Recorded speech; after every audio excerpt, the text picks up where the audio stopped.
সুপ্রিয় শিক্ষার্থীবৃন্দ, আশা করি তোমরা সকলে ভালো আছো। আজকে বরাবরের মতোই আমি Syed Golam Kibria, junior instructor electronics technology, Rangpur polytechnic institute Rangpur, তোমাদের সাথে আছি।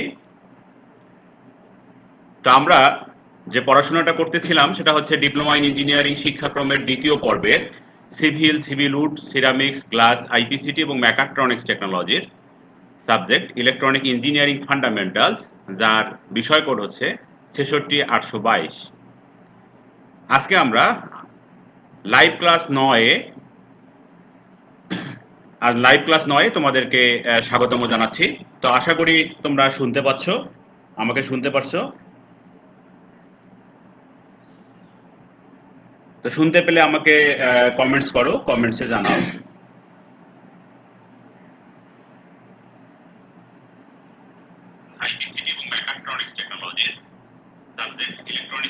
হ্যাঁ, তোমরা শুনতে পাচ্ছ।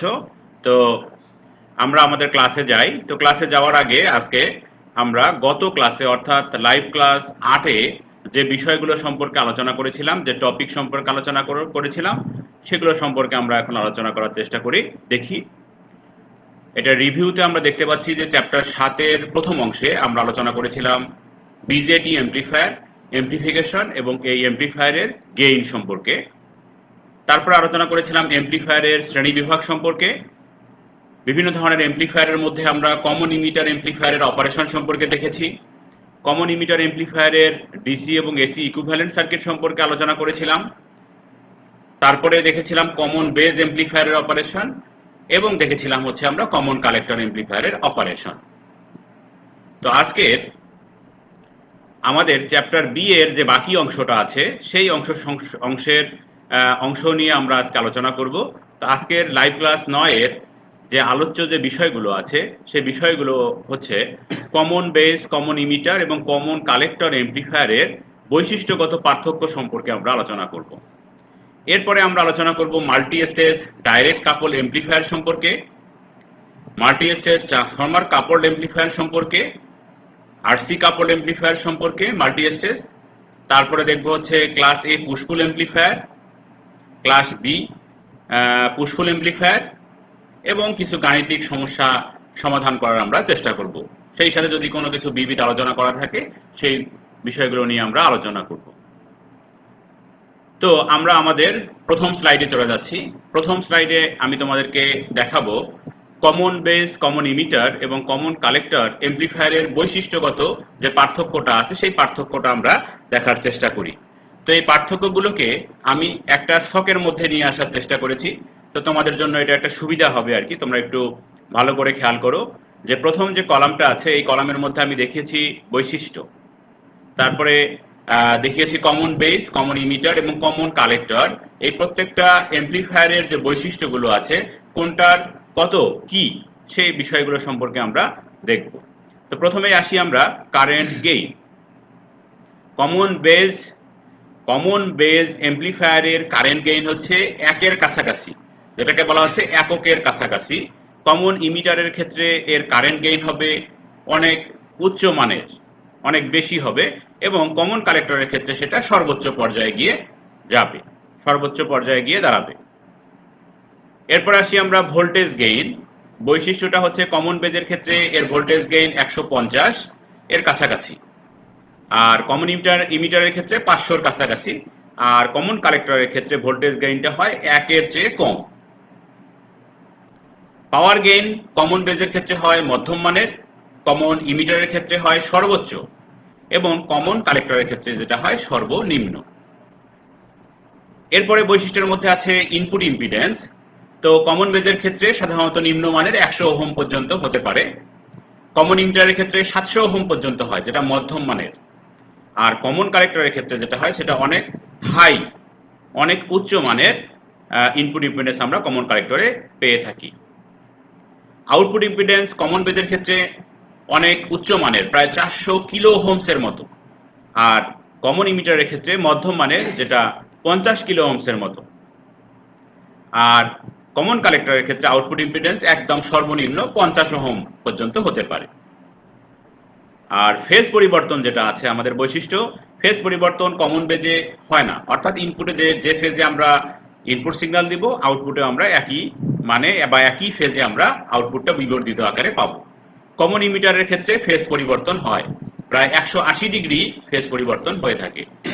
আর কমন কালেক্টর এমপ্লিফায়ারের ক্ষেত্রে সেটা কমন বেজের মতোই কোনো ফেজ পরিবর্তন হয় না।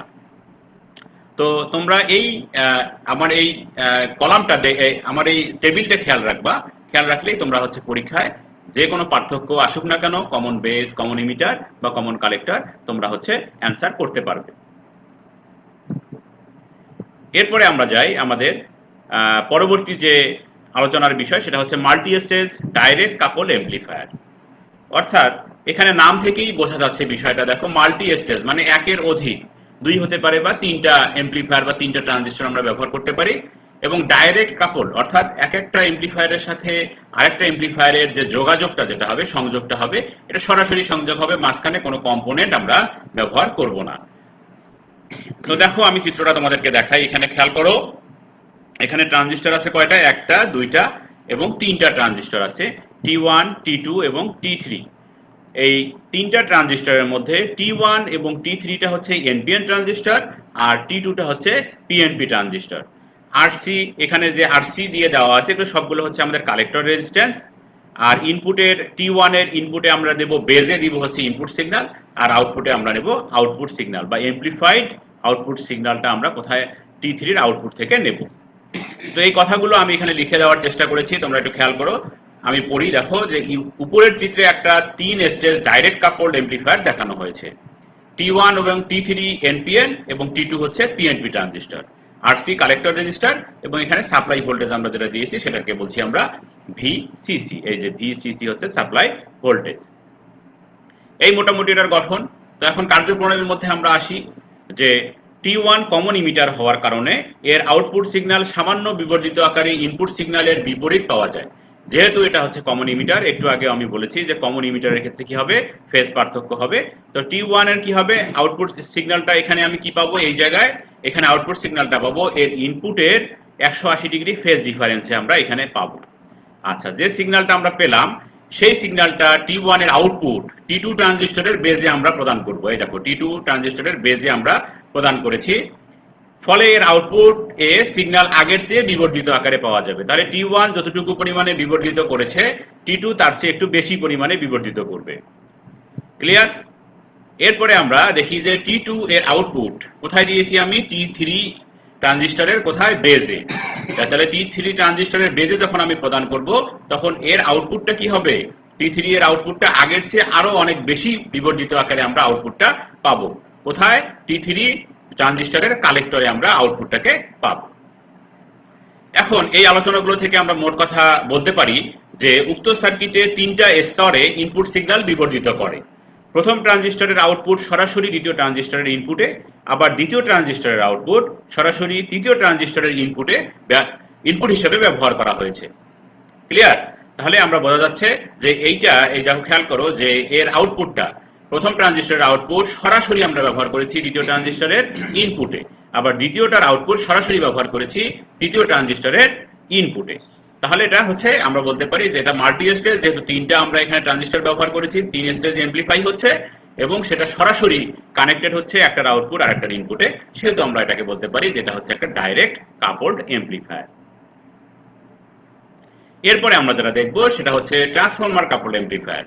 তো এমপ্লিফায়ার গুলো মূলত কাপলিং এর উপর ভিত্তি করে ভাগ করা হয়েছে। শুধুমাত্র আউটপুটটাকে আমরা কিভাবে পরবর্তী স্টেজের ইনপুটে দিব সেটার উপর ভিত্তি করে এর বর্ণনাগুলো হবে। তো খেয়াল করো এখানে আমরা কি দিয়েছি, দেখো উপরের চিত্রে একটি 2 স্টেজ ট্রান্সফরমার কাপলড এমপ্লিফায়ার দেখানো হয়েছে।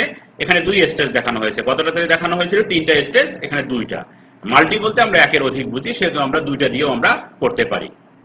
তাহলে T1 এবং T2 হচ্ছে এখানে কি, কাপলিং ট্রান্সফরমার। এখানে দেখো ট্রান্সফরমার তোমরা খেয়াল করো, এই যে এটা একটা ট্রান্সফরমার, এটা একটা ট্রান্সফরমার। তাহলে T1 এবং T2টা হচ্ছে কাপলিং ট্রান্সফরমার। তাহলে কাপলিং ট্রান্সফরমার কাকে বলতেছে, যে আউটপুটটাকে পরবর্তী স্টেজের ইনপুটে সংযোগ করার পদ্ধতিটাকেই বলা হচ্ছে কাপলিং। R1 এবং R2 হচ্ছে ভোল্টেজ ডিভাইডার রেজিস্টার, RE হচ্ছে ইমিটার রেজিস্টার এবং CE হচ্ছে আমাদের এখানে বাইপাস ক্যাপাসিটর। প্রত্যেকটাই 2টা করে এখানে দেওয়া আছে। R1 R2 O double double দেওয়া আছে। আরইও দুইটা দেওয়া আছে, তারপরে সিইও দুইটা দেওয়া আছে, ট্রান্সফরমার দুইটা, এবং এখানে ভোল্টেজ দিচ্ছি আমরা প্লাস ভিসিসি। তাহলে এটার কার্যপ্রণালীটা কিরকম হবে দেখো। প্রথম স্টেজে সামান্য বিবর্ধিত সিগন্যাল কাপলিং ট্রান্সফরমার T1 এর সাহায্যে দ্বিতীয় স্টেজের ইনপুটে প্রয়োগ করা হয়। আবার দেখো দ্বিতীয় স্টেজে বিবর্ধিত সিগন্যাল কাপলিং ট্রান্সফরমার T2 এর সাহায্যে সরাসরি আউটপুটে আমরা নিয়ে নিচ্ছি। সরাসরি আমরা কোথায় নিচ্ছি? আউটপুটে নিচ্ছি। তাহলে আমরা বলতে পারি দুই স্টেজে বিবর্ধিত হওয়ার কারণে আউটপুটে মোটামুটি ভালো মানের এমপ্লিফাইড সিগন্যাল পাওয়া যায়। ট্রান্সফরমার দ্বারা স্টেজগুলোকে সংযোগ করার কারণে একে ট্রান্সফরমার কাপলড এমপ্লিফায়ার আমরা বলে থাকি।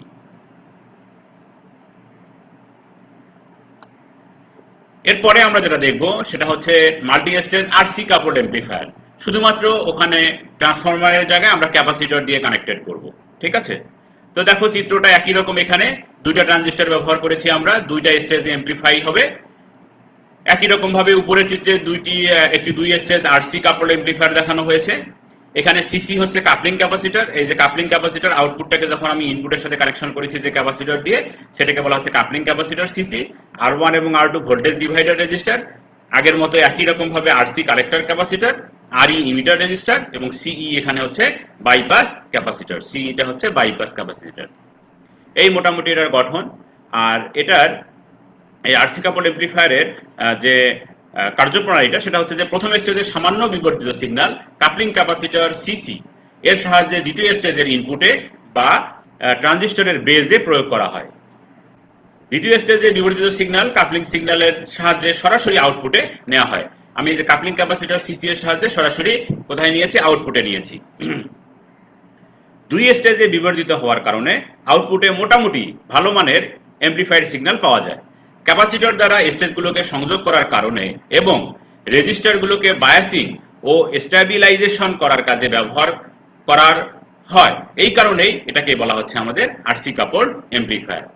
তো শিক্ষার্থীরা, আশা করি তোমরা বুঝতে পারতেছো বিষয়গুলো।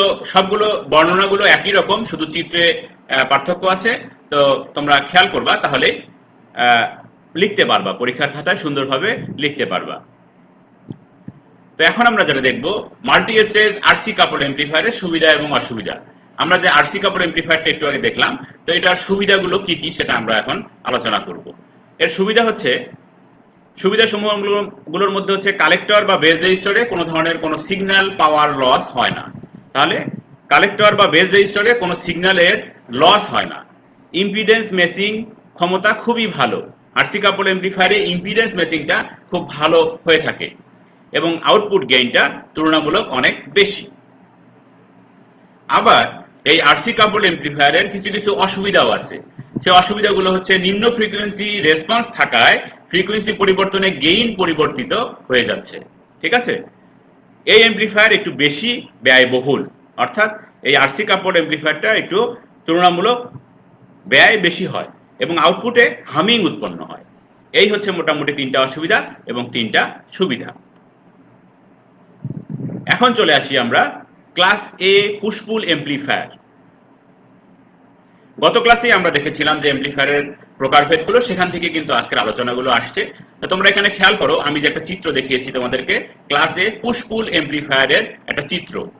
তো পুশ পুল কথাটার অর্থ কোনখান থেকে আসছে এই কথাটা, সেটা হচ্ছে যে এখানে দুটো ট্রানজিস্টর ব্যবহার করা হয়ে থাকলে প্রথম দুইটা ট্রানজিস্টর একই সাথে কিন্তু কাট অফে বা কন্ডাকশনে যাবে না। যখন একটা কাট অফে থাকবে তখন অন্যটা কন্ডাকশনে যাবে, আবার যখন অন্যটা কাট অফে থাকবে তখন বাকিটা হচ্ছে কন্ডাকশনে যাবে। তো এই জন্যই মূলত এটার নাম হয়েছে পুশ পুল এমপ্লিফায়ার। তো এখানে হচ্ছে উপরের চিত্রে একটি class A push pull amplifier দেখানো হয়েছে। এখানে দুটি সেন্টার ট্যাপ ট্রান্সফরমার T1 এবং T2 ব্যবহার করা হয়েছে। T2 এই দেখো, খেয়াল করো, সেন্টার ট্যাপ, এই যে সেন্টার ট্যাপ ট্রান্সফরমার T1 এবং আরেকটা সেন্টার ট্যাপ ট্রান্সফরমার T2 আমরা এখানে ব্যবহার করেছি। দুটি ট্রানজিস্টর ব্যবহার করেছি, একটা Q1 আর একটা হচ্ছে Q2, এবং বায়াসিং এর জন্য দুটি রেজিস্টার R1 এবং R2 ব্যবহার করা হয়েছে। R1 এবং R2 কে আমরা ব্যবহার করেছি বায়াসিং করার জন্য। তো এখন এটার কার্যপ্রণালীর ক্ষেত্রে আমরা দেখতে পাচ্ছি, খেয়াল করো, দেখো, পজিটিভ হাফ সাইকেলের জন্য ট্রানজিস্টর Q1 কন্ডাকশনে যায় এবং Q2 কাট অফে থাকে। ফলে ট্রান্সফরমার T2 এর আউটপুট লোডে বিবর্ধিত পজিটিভ হাফ সাইকেল আমরা পেয়ে থাকি। কিরকম দেখো, পজিটিভ হাফ সাইকেল যখন আমরা এখানে প্রদান করব তখন কি হবে, ট্রানজিস্টর Q1, এই Q1 ট্রানজিস্টরটা কি হবে, কন্ডাকশনে থাকবে। তাহলে পুশ পুল যেহেতু Q2 ট্রানজিস্টরটা তখন কি থাকবে, কাট অফে থাকবে। ফলে ট্রান্সফরমার T2 এর আউটপুটে আমরা পজিটিভ হাফ সাইকেলটা বিবর্ধিত আকারে পাব। নেগেটিভ হাফ সাইকেলের ক্ষেত্রে কি হবে, পজিটিভ হাফ সাইকেলে যে ঘটনাটা ঘটেছে, নেগেটিভ হাফ সাইকেলের ক্ষেত্রে এটার ঠিক উল্টা ঘটনাটা এখানে ঘটবে। কি হবে, ট্রানজিস্টর Q2 থাকবে হচ্ছে কন্ডাকশনে, Q1 থাকবে কাট অফে। ফলে আমরা ট্রান্সফরমার T2 এর আউটপুটে বিবর্ধিত আকারে কি পাবো, নেগেটিভ হাফ সাইকেলটা বিবর্ধিত আকারে পাওয়া যাবে। এখানে ট্রানজিস্টর দুটি ব্যাক টু ব্যাক সংযোগে থাকে এবং একটি অফ থাকলে অন্যটি অন থাকে, তাই একে বলা হচ্ছে আমাদের পুশ পুল এমপ্লিফায়ার। এখন ক্লাস এ পুশ পুল এমপ্লিফায়ারের সুবিধা অসুবিধা এবং ব্যবহারগুলো কি কি সেটা আমরা এখন একটু দেখার চেষ্টা করি। তো ক্লাস এ পুশ পুল এমপ্লিফায়ারের সুবিধাগুলো হচ্ছে, প্রথম সুবিধা হচ্ছে হারমোনিক ডিস্টরশন অনেক কম হয়। ইনপুট ভোল্টেজ রেগুলেটেড না হলেও চলে, যে আমি যে ইনপুটে যে সিগন্যালটা দেবো সেই সিগন্যালটা রেগুলেটেড দেওয়াটা ভালো, যদি নাও দিতে পারি তাহলেও কোনো সমস্যা নেই। এটা সেলফ বায়াস করা যায়, নিজে নিজে বায়াসিং করা যায়। ক্রস ওভার ডিস্টরশন কম। ক্রস ওভার ডিস্টরশনটা কি সেটা আমরা পরবর্তীতে আলোচনা করব। অসুবিধা সমূহ, ক্লাস এ পুশ পুল এমপ্লিফায়ারের অসুবিধার মধ্যে আছে আউটপুট পাওয়ার লস কম, সিগন্যাল বিহীন অবস্থায় পাওয়ার লস বেশি হয়। যখন কোনো সিগন্যাল দেওয়া থাকে না তখন পাওয়ার লস বেশি হয়। এর ইফিসিয়েন্সি বা দক্ষতা হচ্ছে 35%। এই মোটামুটি এর অসুবিধা আর কি, অনেক কম দক্ষতা। তো ব্যবহার, কোথায় কোথায় আমরা ব্যবহার করে থাকি, class A amplifier audio frequency, radio frequency এবং ভিডিও ফ্রিকোয়েন্সি এমপ্লিফায়ারে বেশি ব্যবহার করা হয়ে থাকে। অডিও, ভিডিও এবং রেডিও ফ্রিকোয়েন্সি এমপ্লিফায়ার তৈরিতে আমরা class A push pull amplifier বেশি ব্যবহার করব। এরপরে আমাদের আলোচনার যে বিষয়টা আছে সেটা হচ্ছে class B push pull amplifier. খেয়াল করো, ক্লাস এ এর মতোই পুশ পুল যেহেতু বলছি, এটাও তাই হবে। একটা ট্রানজিস্টর একই সাথে কন্ডাকশনে বা কাট অফে যাবে না, একটা কন্ডাকশনে গেলে অন্যটা কাট অফে থাকবে। তো একই রকম ভাবে বর্ণনায় আমি বলে দিয়েছি। এখানে খেয়াল করো যে একটা class B push pull amplifier দেখানো হয়েছে।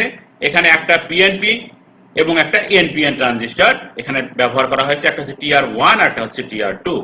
ট্রানজিস্টর বায়াসিং এর জন্য রেজিস্টার R1, R2, RB1 এবং RB2 ব্যবহার করা হয়েছে। R1, R2 এখানে আমরা ব্যবহার করেছি ভোল্টেজ ডিভাইডার হিসেবে, আর বেস রেজিস্টার হিসেবে আমরা ব্যবহার করেছি RB1 এবং RB2 কে। পজিটিভ হাফ সাইকেলের জন্য কি হবে, ট্রানজিস্টর TR1 কন্ডাকশনে যাবে, TR2 কাট অফে থাকবে একই রকম ভাবে। ফলে আউটপুট লোডে বিবর্ধিত পজিটিভ হাফ সাইকেল আমরা পাবো। তাহলে পজিটিভ হাফ সাইকেলটা আমরা বিবর্ধিত আকারে আমরা এখানে পাবো। আর নেগেটিভ হাফ সাইকেলের জন্য কি হবে, TR2 কন্ডাকশনে যাবে, TR1 কাট অফে থাকবে। ফলে কি হবে, আউটপুট লোডে বিবর্ধিত আকারে আমরা নেগেটিভ সিগন্যালটা পাবো। ট্রানজিস্টর দুটির একটি অফ থাকলে অন্যটি অন থাকে এবং যে কোনো হাফ সাইকেলে একই সাথে দুটি ট্রানজিস্টর কাজ করে না, তাই একেই বলা হচ্ছে আমাদের পুশ পুল এমপ্লিফায়ার। পরবর্তী স্লাইডে শিক্ষার্থীরা আমরা দেখি যে ক্লাস বি পুশ পুল এমপ্লিফায়ারের সুবিধা এবং অসুবিধাগুলো কি কি সেটা আমরা দেখার চেষ্টা করি, সেই সাথে আমরা এর ব্যবহারও দেখার চেষ্টা করব। ক্লাস বি পুশ পুল এমপ্লিফায়ারের সুবিধাগুলোর মধ্যে রয়েছে, প্রথমে আউটপুট পাওয়ার অনেক বেশি পাওয়া যায়, দক্ষতা 50 থেকে 60%, ইফিসিয়েন্সি 50 থেকে 60%, ডিস্টরশন হয় না, ডিস্টরশনটা অনেক কম হয় বা হয়ই না, ফেজ পার্থক্যটা হয় 180 ডিগ্রি ফেজ পার্থক্য।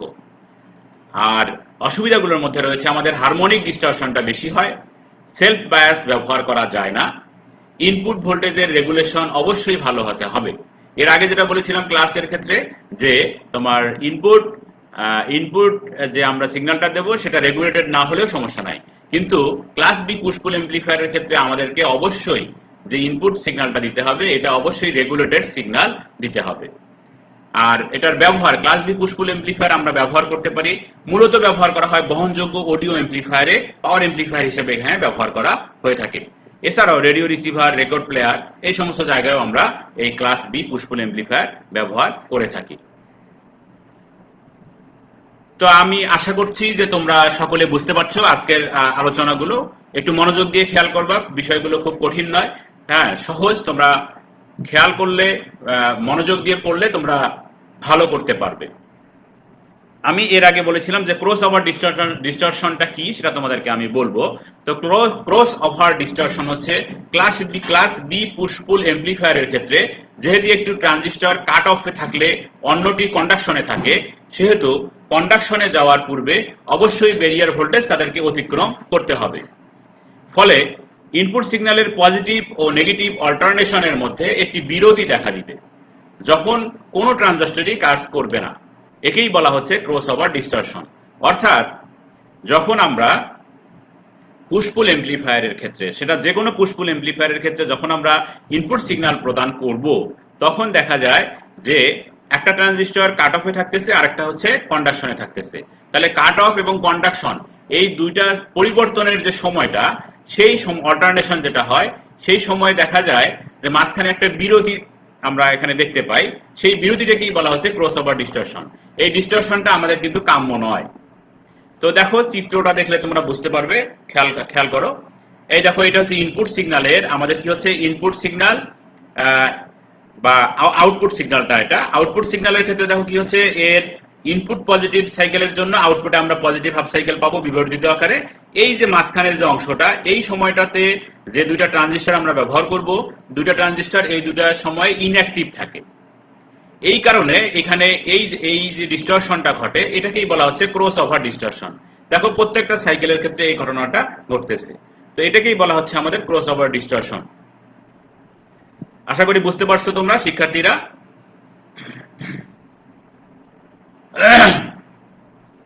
এরপরে আমি একটা অঙ্ক দেখাবো তোমাদেরকে, যে অঙ্কগুলো সাধারণত এই চ্যাপ্টার থেকে দু একটা ম্যাথ পরীক্ষায় আসে। তো অঙ্কগুলো খুব সহজ, তেমন কোনো কঠিন না, এবং সূত্র নতুন কোনো সূত্র নেই। সমস্ত আগে যে ক্লাসগুলো নিয়েছি সেই সূত্রের আলোকেই আমরা হচ্ছে এই গাণিতিক সমস্যাটা সমাধান করব। খুবই সহজ বিষয়টা। দেখো এখানে দেওয়া আছে একটি কমন ইমিটার ট্রানজিস্টরের কালেক্টর লোড দেওয়া আছে কত 3 কিলো ওহম এবং ইনপুট রেজিস্ট্যান্স দেওয়া আছে কত 2 কিলো ওহম। যদি কারেন্ট গেইন 60 হয়, আমরা তো জানি যে গেইনের কোনো একক হয় না, যদি কারেন্ট গেইন 60 হয় তাহলে এর ভোল্টেজ এবং পাওয়ার গেইন কত হবে, এটা আমাদেরকে বের করতে বলছে। তাহলে আমরা একটু অঙ্কটা করার চেষ্টা করি। এখানে দেয়া আছে, দেখো খেয়াল করো, আর সি অর্থাৎ ট্রানজিস্টরের কালেক্টর রেজিস্ট্যান্সের মান দেওয়া আছে 3 কিলো ওহম। তারপর দেওয়া আছে আর ইন অর্থাৎ ইনপুট রেজিস্ট্যান্স দেওয়া আছে 2 কিলো ওহম। এখানে দেওয়া আছে দেখো কারেন্ট গেইন বিটা এর মান দেওয়া আছে। কারেন্ট গেইন আমরা জানি যে বিটা, তাহলে বিটা সমান সমান দেওয়া আছে কত 60। তাহলে এর এ ভি মানে হচ্ছে ভোল্টেজ গেইনটা কত হবে এবং পাওয়ার গেইনটা কত হবে সেটা আমরা বের করব। খেয়াল করো তোমরা, তাহলে দেখো যে আমরা জানি voltage gain A V equal to beta current gain into কি হবে আরসি ভাগ আর ইন, অর্থাৎ এই দুইটা রেজিস্ট্যান্সের পার্থক্যটা এখানে হবে আর কি। তো দেখো আরসি ভাগ আর ইন, এখানে আরসি এর মানও দেওয়া আছে আমাদের 3 কিলো ওহমস, আর ইনপুট রেজিস্ট্যান্সের মানও দেওয়া আছে 2 কিলো ওহম। তাহলে এখানে আমাদের ভোল্টেজ গেইনটা আমাদেরকে বের করতে হবে এভি। দেখো খেয়াল করো, বিটার মান দেওয়া আছে এখানে, আরসির মান দেওয়া আছে, আর ইনের মান দেওয়া আছে। তাহলে আমরা খুব সহজেই ভোল্টেজ গেইনের মান বের করতে পারবো। বিটা ইকুয়াল টু দেওয়া আছে 60 ইনটু 3/2 কিলো ওহম, দুইটাই কিলো ওহম আছে, এই কিলো ওহম দুটো ক্যান্সেল হয়ে যাবে। তাহলে আমরা কি পাবো, গেইনের কোনো একক কিন্তু পাবো না। তাহলে ভোল্টেজ গেইন কত হলো 90 বা 90। 60 ইনটু 3/2 ইকুয়াল টু হচ্ছে 90। এটা হচ্ছে আমাদের একটা অ্যান্সার, এই যে ভোল্টেজ গেইনের এটা একটা অ্যান্সার। আর পাওয়ার গেইনের ক্ষেত্রে দেখো খেয়াল করো, আমরা জানি যে পাওয়ার গেইন সমান সমান হচ্ছে বিটা ইনটু ভোল্টেজ গেইন, অর্থাৎ বিটা মানে হচ্ছে কত, বিটা মানে হচ্ছে 60 মানে কত কারেন্ট গেইন ইনটু কি হবে ভোল্টেজ গেইন। তাহলে খেয়াল করো পাওয়ার ইকুয়াল টু তো আমরা জানি যে P is equal to V I. তাহলে 60 হচ্ছে আমাদের দেওয়া আছে কারেন্ট গেইন, আর ভোল্টেজ গেইন আমরা বের করলাম হচ্ছে 90। তাহলে এই দুটোকে গুণ করলে কি হবে, এটা টোটাল পাওয়ার গেইন হচ্ছে 5400। এটাই হচ্ছে আমাদের অ্যান্সার। তো আশা করি তোমরা বুঝতে পারছো শিক্ষার্থীরা। তো আজকে মোটামুটি আমাদের ক্লাসে ছিল এরকমই, লাইভ ক্লাস 9 আমাদের চ্যাপ্টার 7-এর শেষ অংশটা ছিল। তো আমরা এই শেষ অংশে কি কি বিষয় সম্পর্কে আলোচনা করলাম সেটা একটু রিভিউ করি।